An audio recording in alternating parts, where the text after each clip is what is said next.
guys, welcome to my YouTube channel. Over 8 years now on YouTube, one of the longest running drone channels, the original Drone Camps RC. Welcome to my channel. I'm Justin Davis, and today we're going to take you out and fly a new beginner drone that's around $300. It is a much cheaper entry-level 4K drone versus something like the DJI Mini 3 Pro. This one's going to get you an upwards cost of around $1,000 plus, whereas the Potensic Atom SE is going to cost you around $300 out the door with the remote control, 2 batteries, and a case. You can also charge these batteries by USB-C, which is super nice, so it's pretty convenient. You don't need a special charger, and these batteries take about 4 hours time to charge. Now, I am getting a 20-minute flight time on these 2S Li-ion packs, and the video looks pretty good. We're going to take it out today, and we're going to test it in some Oregon overcast and foggy conditions. It's going to look a little different in this video versus some of the other videos out there I've seen for the reviews. The weather looks super nice, but what happens to this camera with a cheaper sensor when things get a little bit dark? So I'm going to show you the quality of this 4K camera out today. We're going to do a real-time flight test together, and after that we'll come back to the bench. I'll show you the Atom SE on the bench and what's included for $300. Let's go ahead and do the flight test. Here we go. Hey guys, I'm Rebecca. You have a chance to win this DJI FPV drone, the case, and 2 batteries. We're gonna choose one of the next 100,000 subscribers to be our lucky winner. So please subscribe, good luck, and happy FPV.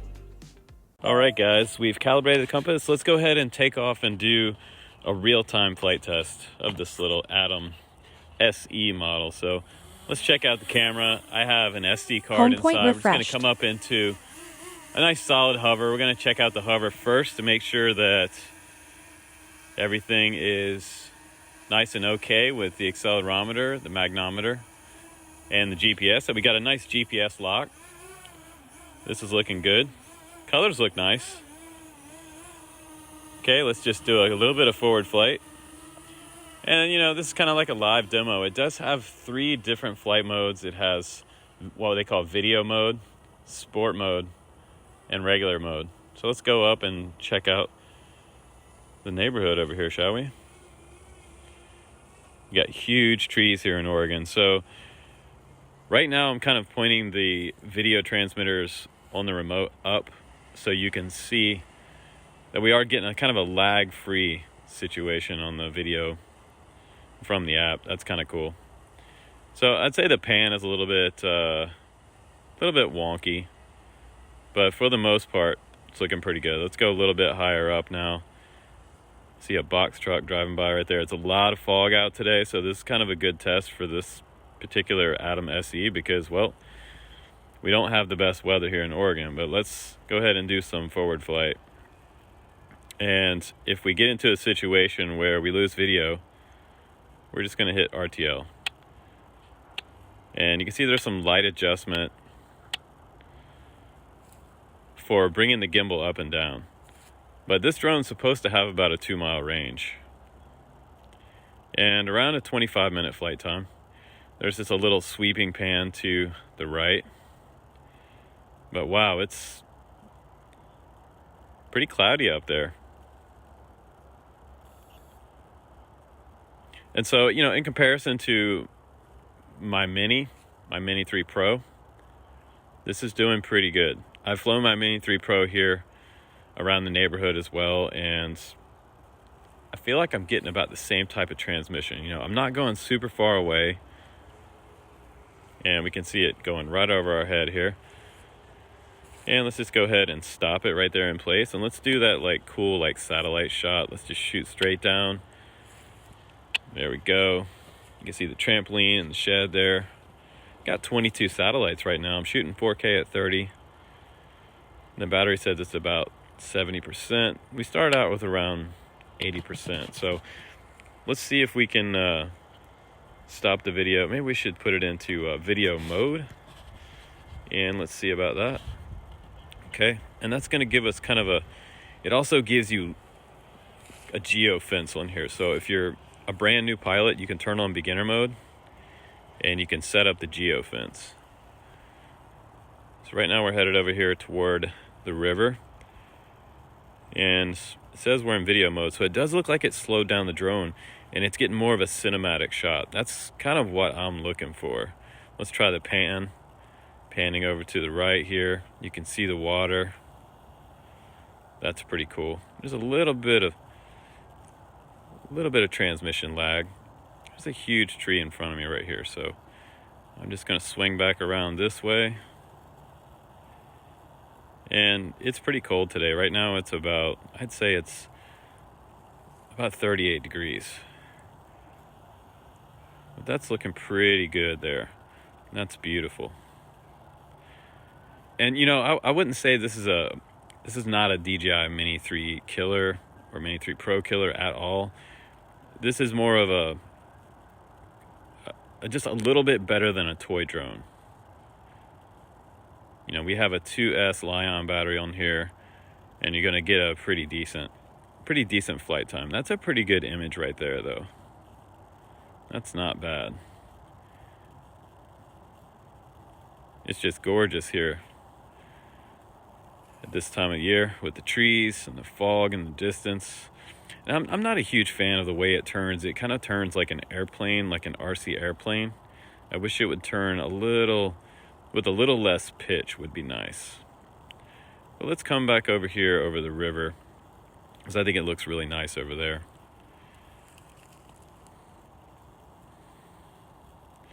And see how hard that turn is. It's got a pretty aggressive turn. I wonder if there's a way to slow that turn down. And while we're up here, why don't we go ahead and test out sport mode? I'm interested to see how fast this guy will fly. So now we're in sport mode. It says be careful flying. We definitely will. So it changes. You can see it's pointed more, the camera's pointed more at the ground now. So I'm just gonna stop here for a second and tilt the camera up a little bit and then continue on in our forward path down the river here. Let's go a little higher up. And I got a, 400-foot ceiling above me here, so now it looks like the video froze up, so why don't we go ahead and hit the RTL button, and that's the pause button. There's also a returning. Okay, now it says it's returning, so we'll see how long it takes to get the signal back. So there it is, it's already back. So let's just pause that. You can take it right out of return to home. That's pretty cool. So if you have any really big trees or anything in your yard, and you're just doing a little test flight like we are, you're probably going to lose video at some point. But it seems to be back. And I've had my Mini 3 Pro up in the same type of flight pattern, and I've lost signal with that one as well. So as good as the Mini 3 Pro is, none of these drones are completely perfect as far as the transmission goes. But this one plugs straight into the iPhone. Just bringing that gimbal up a little bit. It gets a little dark on the ground when I do that. So I like the fact that this one does plug straight into the iPhone. So there's no password needed or anything like that. And I was pretty much inside the app after I downloaded the app, the Pro version of the app. And I was flying around pretty quickly. And that's super cool. So we're just going to come down here. Let's just lose a little bit of altitude. And I really should take it out of sport mode. I kind of want to come down close to the river here and see how... I don't want to go too fast down the river, though. Let's go ahead and go out of... We got 50% battery now. Let's go out of sport normal mode. Let's go to video mode. That's a little slower here. So we're still recording, it says. I'm going to bring the camera up just a little bit, fly a little further forward, and we'll see how accurate this flies down in between the trees here. I mean, this is a good test of the video transmission. I've got it pointed straight at the drone. That's not bad. That's beautiful. So again, this is not really like a DJI competitor, and I feel like it is a little better than a toy drone.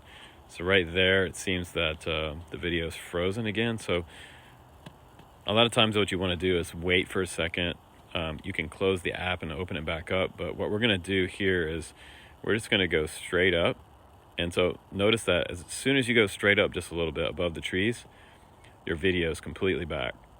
And that's what we do with FPV drones. If you ever lose video, there's a little saying. It's kind of funny. It says, when in doubt, punch out.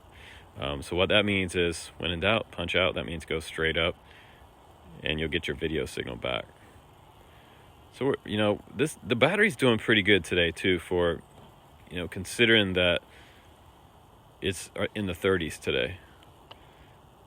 It seems like the video froze up a little bit again on the app, so I'm just going to go ahead and punch out above this tree line. And I'm going to tilt my antennas a little bit different direction here, see if that helps. A little more straight vertical toward the sky. And let's try to dip down again. There's a power line down there, and that's good that you can see good enough on this video and this app to be able to see like power lines and things like that. That's super important. Last thing you want to do is like nail a power line. So we're just in video mode, cruising. We've been recording now on the app for 9.5 minutes. And it's slow enough that I can kind of stop when I feel like the video's starting to lag and just get a little higher. Below 200 feet right there, we got some really tall trees out here.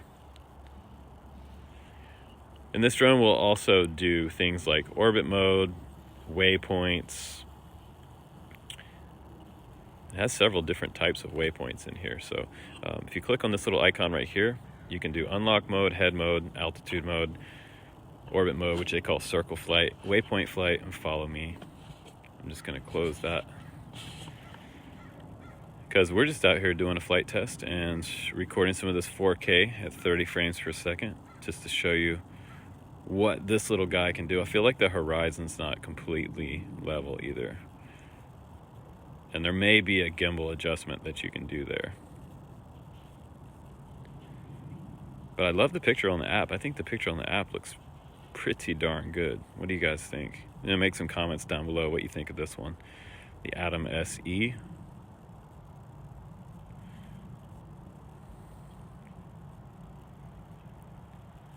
I think it's pretty cool. So this is our big tree over here. God, it's just gorgeous out up there. I love the way it looks in December.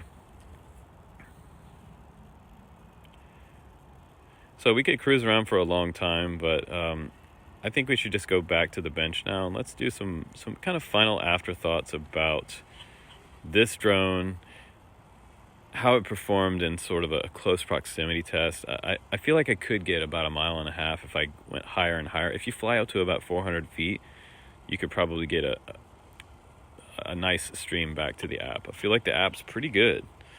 Also shows the map down on the left-hand corner. We've got our library down there for photos and videos. You can change the settings down to 1080p, also 2.7K. And yeah, I think it looks pretty darn good. So get over our yard a little bit more here. Do that satellite shot again. And let's just descend. Come right down.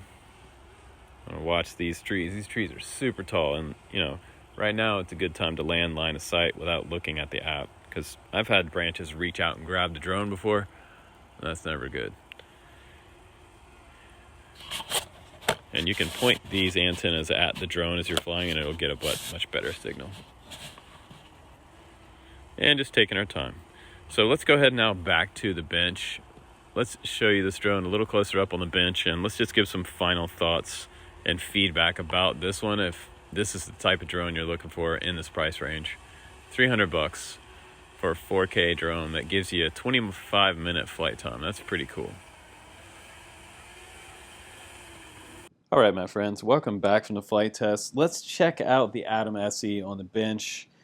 On the scale, the total takeoff weight that I'm getting is 245 grams. And the DJI Mini 3 Pro is weighing in at 248 grams total takeoff weight. Now let's get into the price point of this drone. Around $300. I think that's a pretty good price point considering no remote ID. You don't have to play around with the app. The Potensic Pro app works much better than their beta app that they sent to me before. So once I switched over to that, it seems that the firmware has been updated on that app and works flawless. One thing I have to note is that in my flight test, I did test it in between some trees that were around 60 to 70 feet tall, some big, tall Oregon trees, and that's a good test of video transmission. If you have a pure line of sight with this drone, you should be able to make it out past 1.5 miles. Any further than that, you're probably going to get the app to freeze up. But the cool thing was that even in the instances where I had it freeze up, I was able to put it into return to home. And once it got just a little bit closer, it regained the video signal. Another thing you can do is actually fly straight up and out of the way with something in the way. Once you get above it, your video will come back to your phone. It actually works pretty quick to get the video back if you do need it, if something freezes up. So you don't have to restart the app, which I find highly convenient. Now, Potensic does have a USB connection to the remote controller, and they do not say that it is Wi-Fi. They say it's something called PixSync 2.0, which should get you out there about 4 kilometers. That's around 2.5 miles, and again, I feel like it could probably make it out to about 1.5 miles. Really, honestly, if you're up and you have pure line of sight to your transmitter and the drone, you might be able to get that far out, but I'm not sure. I'm skeptical that it can make it 4 kilometers out, but you know what? This drone just came out, and I think there's going to be more testing on that, so stay tuned for that. Also, on the bottom, it does have optical flow, which I like a lot. It does remind me also of the original DJI Mavic mini frame. It seems to kind of take a nod to that. If you look on the bottom, also it has an LED power button, and you can press it and hold it just like the DJI drone and start it up. And when you take the battery out of the back, there's a micro SD card slot just exactly where the Mini 3 Pro slot is, and it's pretty easy to get the battery in and out. There's a little push button tab here that will release the battery. And I have to say, it's nice to have 2 batteries with this drone, and they do advertise it up to 31 minutes, but again, I think it's more like 25 minutes real-world flight time, 4 hours to charge these up with the USB-C cable, and these are 2S Li-ion battery, rechargeable 2500 milliamp batteries. So I feel like overall, let's just give this a rating out of 5 stars. If I was to rate this as an Amazon cheap beginner 4K drone, I would say it's around 4.2 stars out of 5. It didn't give me a lot of trouble. Do I think it's perfect? No. Do I think it's a competitor to DJI? Absolutely not. But I do like the amount of stuff that you get along with it. So for $299, you get a pretty nice case. It has soft padding inside here. It has even a Velcro strap that can go around the drone when you're traveling, which is kind of nice. It's a thick Velcro strap. You get an extra sort of USB, micro USB charger here as well. Maybe you can do some firmware updates on this, but I doubt it. You also get some extra cables to connect to the controller. So you get an Android one, you get the USB-C one here, and you get the Apple Lightning cable. You also get a small screwdriver, some propellers, and actually a pretty thick multi-language user manual, which is super, super nice. Also give you a really nicely printed full color quick start guide here for getting to the Potensic Pro app. Make sure you use the Pro one. They have the QR code here. It gives a few kind of attentions to detail inside this as well about the radio remote itself. It looks like you can also get a multi-charger, which is super cool. I didn't see that on their website yet, but maybe it'll become available. I also like the fact that it is detachable sticks for traveling, because I have gotten places before and had a broken stick on something like a DJI Mavic. In the early days when I forgot to take it off, they do break, so don't forget to take those off. You also get a warning about what happens and what to do when your app disconnects. They tell you to actually turn off your phone's LTE or your 5G, make it in airplane mode. But I had left mine in full LTE while I was flying, and I only had a few times where it was disconnected, but that was primarily due to objects in the way. So take that with a grain of salt. It really depends on where you're flying it. If there's a lot of RF around or big neighborhoods with a lot of type of Wi-Fi and routers and things. That will cause problems. They also talk about warnings of how to position the antennas on the transmitter. You always want to have those facing the drone and not to cross them. Talks about temperature, which today we flew in like 30 some degrees, and it did pretty good for considering also extreme heat and distance there. But it's a really nice little kind of explanation of all the things that you can do and you shouldn't do with your drone. So yeah, 4.2 stars out of 5, and I think it's a decent price at $299. Not bad. So I appreciate you guys hanging out with me again on the Drone Camps channel, one of the longest running drone channels on YouTube now, 8 years of reviews. So I appreciate seeing other companies kind of giving us a chance to get into drone flying a little bit cheaper. And that's really, really nice. So I got to give 2 thumbs up to Potensic Atom SC. I think it's a pretty decent 4K drone for what it is. Not a true 3-axis gimbal or anything like that, but it does good for the price. Guys, take care. I do appreciate you, and I will see you on the next one.